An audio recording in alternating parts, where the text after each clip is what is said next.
എക്സാമിന് അത്രയും ഇമ്പോർട്ടന്റ് ആയിട്ടുള്ള ഒരു കാര്യം പഠിച്ചാലോ.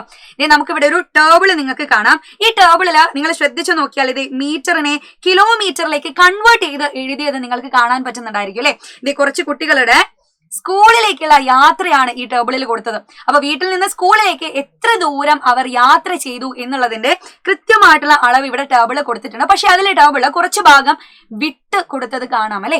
അപ്പൊ ഇവിടെ നമുക്ക് ഇനി എന്ത് ചെയ്യണം? ഫില്ല് ചെയ്യണം. അപ്പൊ ബാക്കി അവിടെ വിട്ടുപോയിട്ടുള്ള കള്ളികൾ പൂരിപ്പിക്കാൻ പോവാണ് ഞാൻ. ആദ്യം തന്നെ നിങ്ങൾ നോക്കിയാൽ കാണാം 2500 മീറ്റർ 2500 മീറ്ററിനെ നമ്മളൊന്ന് മാറ്റി എഴുതി. എങ്ങനെയാ മാറ്റിയത്?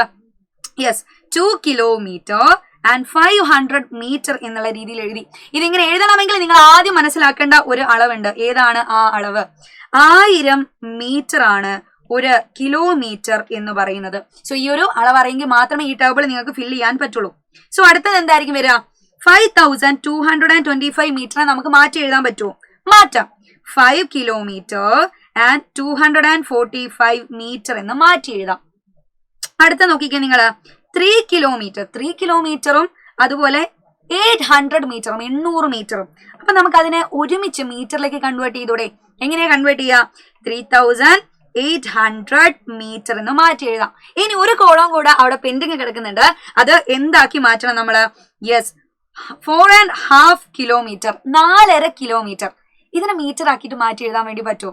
അങ്ങനെയാണെങ്കിൽ അതിന്റെ ആൻസർ നിങ്ങൾ തന്നെ കമന്റ് ബോക്സിൽ പറയാ. സോ ഇത്തരത്തിൽ ഒരുപാട് കാര്യങ്ങൾ ഇപ്പൊ നമ്മൾ പ്രാണ ബാച്ചിൽ ചർച്ച ചെയ്തുകൊണ്ടിരിക്കുന്നുണ്ട്. സോ പ്രാണ ബാച്ചിന് എൻഡ് ഗെയിം ബാച്ച് ഇപ്പൊ സ്റ്റാർട്ട് ചെയ്യാൻ പോവാണ്.